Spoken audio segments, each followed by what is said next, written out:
I'm Samir Alone from Infinity Institute, Pune. Topic of today's discussion is steps to become a good project planner in civil industry. There are many assumptions. I have witnessed that civil engineers, they think that they can do a software like MS Project or Primavera or otherwise and immediately would like to become a planner. I am going to give you tips to become a good planner, a deserving planner. Let us understand what planning is in entire project. Civil projects are far different than other projects like IT projects or mechanical projects.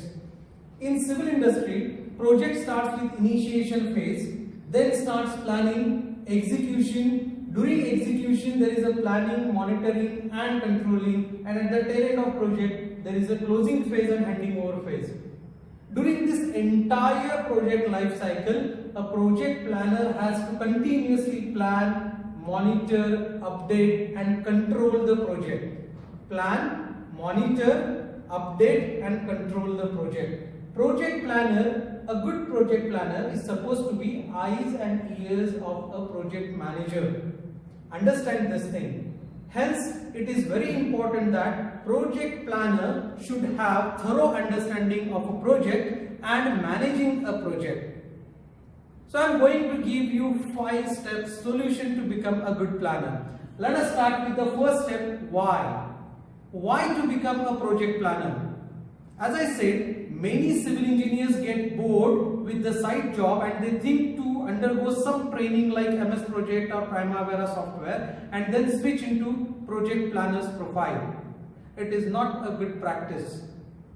You don't want to become a site engineer, hence you are switching into planner is a wrong step. Or you got bored, or you think that it's an office job where there is a respect and there is some sort of say authority to overpower the site people, then this is a wrong step. Because a project planner should have a good attitude to push the entire team. As I said, he is the eyes and ears of a project manager. So what are the responsibilities? Step number 2 is what is a project planner's profile?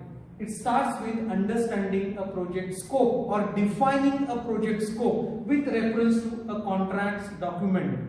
Contracts document is an agreement where there are a lot of specifications, there is a BOQ, there are some special clauses. So project planner should read and understand the contracts and prepare a project scope statement and a project charter. Project charter is a kind of a guidelines to completely execute a project. So to do this, he should have thorough understanding of a contracts, execution, various work methods, risks into projects, constraints of a project and the deliveries to be achieved in given constraints of time, cost and other resources. Second important responsibility is to prepare work breakdown structure, WBS. Prepare a baseline schedule from client's requirement. He also has to prepare a master schedule of an entire project from which in future he has to prepare a micro level program and in between he has to prepare the recovery programs as well. As and when project progresses, he has to monitor the project, find out the loopholes, find out the deviations, find out the variations and prepare a recovery programs. Very important responsibility of a project planner is to continuously monitor the project. It is a wrong assumption in the industry that पहले एक bar chart prepare करो, client को submit करो and then directly work on site without any further detailed planning. Understand one thing, before planning you cannot properly execute a project. Planning is the backbone of entire project to achieve control over time, cost and other project requirements. So he has to continuously monitor the deviations. He has to support the EOT claims, extension of time claims. He has to observe the critical tasks, supercritical and subcritical tasks, identify the floats, work on the floats and recovery program. And one of the very important responsibilities to identify the productivity issues and help execution team to improve the productivity. So close monitoring of resource utilization is very important task of a project planner. Then he also has to attend meetings with clients, contractors, subcontractors, update the client about the project status, inform the changes in the master plan to contractors and subcontractors, understand their issues, their constraints, make changes into the plan and accordingly give direction to the execution team. Another important responsibility is to coordinate with various departments. Project planner cannot work alone. He has to closely work with execution team. He has to get support from estimation and billing team, procurement team, HR team and other legal teams also, where he has to ensure that whatever he has planned, as per his plan, the resources are being made available on site for execution team. So he has to coordinate closely with various departments and stakeholders also.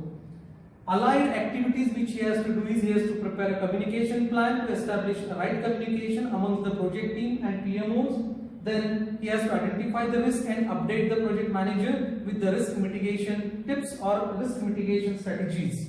In doing all these responsibilities, one thing you should understand that you have confidence in software. Software like MS Project, Primavera, or many companies use their own software also. There are ERP systems also. Understand one thing, software doesn't do anything by its own. Project planner drives the software. So he should be thoroughly understanding the concept of planning, updating, monitoring and controlling the project in overall perspective of a project management. Third important step is how to become a good planner. First thing is you should have good execution skills. You should know each and every step of executing that particular project. You should have monitoring skills of a project and a strong analytical skills. So how talks about different types of skill sets?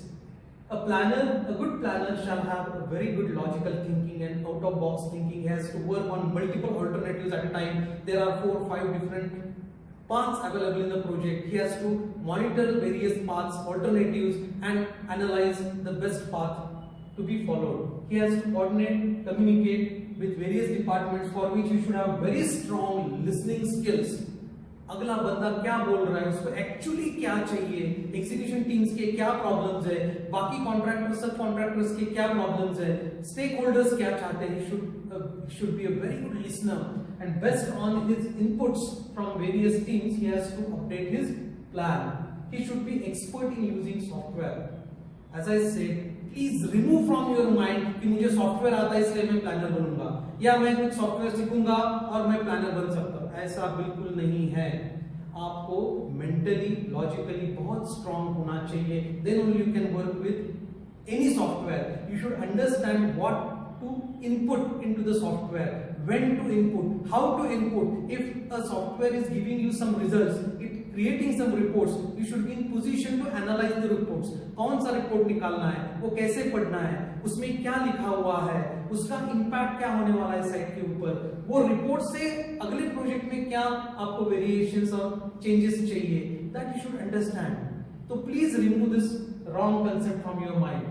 Next is you should be a good hold on a perseverance and eye on detailing. You should have a lot of patience, क्योंकि ये planner ऐसी position होती है जो project start से लेके project and तक आपको उस प्रोजेक्ट के सारे डिटेल्स मालूम होने बहुत जरूरी होते हैं, क्योंकि बहुत सारे assumptions होते हैं. ऐसा होगा तो ऐसा करूंगा, ऐसे नहीं होगा तो ऐसे होना चाहिए, वगैरह वगैरह. So a planner has all these things in his mind. So he works on a lot of assumptions. So ऐसा नहीं कि कोई प्रोजेक्ट प्लानर पहले आके प्रोजेक्ट शुरू कर देता है, बाद में दूसरा कोई प्लानर उसको ओवरटेक करेगा. बहुत डिफिकल्ट होता है ओवरटेक करना. Last but not the least is convincing skills. You should be having very good convincing skills to convince the contractor. Sometimes he has to convince the client also to adopt a new method, new technique, new process, so that you will achieve the productivity at the end of the day. So you should be very creative in his mind. So to become a good planner, you should have all the combination of these skill sets. Fourth step in this process is when to become a good planner. It is very important. First important thing is a planner should understand or undergo one entire cycle of a project from line out till handing over, because he should be knowing each and every part of that project. So it is very important point to be noted. Second thing is, after graduation, if you can do any post-graduation in construction project management specifically, this will give you confidence. There are 10 areas of project management. If this post-graduation teach you 10 different areas of project management, project life cycle, and how the overall project or integration of project takes place, that will give you an upper hand to understand the intricacies of all these 10 areas of project management that deals with scope management, time, cost, HR, risk, communication, stakeholder, procurement, etc. So that understanding is very important. Then only you can give justice to a good project planner's profile.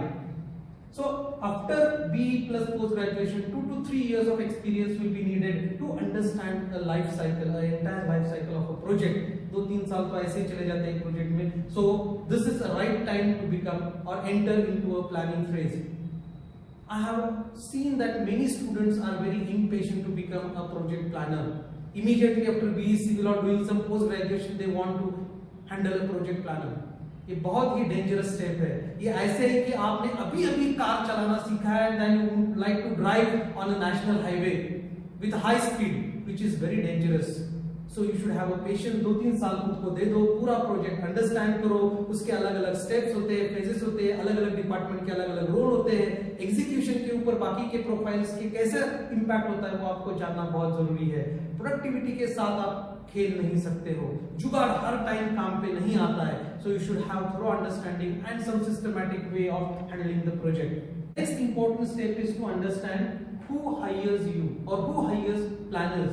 There are big contractors and clients who need a good planner to prepare the entire project plan, a baseline plan or a master plan, and they hire these planners. Coming to the importance of a good project planner, I will correlate this with project triangle. A project planner has to play within the 3 constraints. This is also called as 3 constraint triangle, where there is a project time limitation, cost limitation, there are some quality constraints, and within these 3 he has to achieve a project scope. Remember one thing, project planner is a very crucial person who, with the help of few drawings and a contracts documents, create an entire schedule of a project. There are thousands of the activities which he has to visualize, link with each other, which is called as relationship or dependency, and based on that he has to upload the resources. He has to imagine each and every single activity on site, the resource required in terms of materials, equipment, space, time, manpower, machineries, etc., and then give the guideline to execution team in the project charter form. So he is a good visualizer who has a knack of creating a feasible project with the help of few drawings and contract documents. So project planner, as I said in the beginning, is eyes and ears of a project manager, a right hand of a project manager who helps to keep an eye on project status and help enhance the project productivity. I am very sure that with this video you would have come to know why project planning, what exactly is the role of a project planner, how to become a good project planner, when to become it, and who can hire these good project planners. For more details on project planning and construction management, you can watch our other YouTube videos. Thank you for staying connected with us.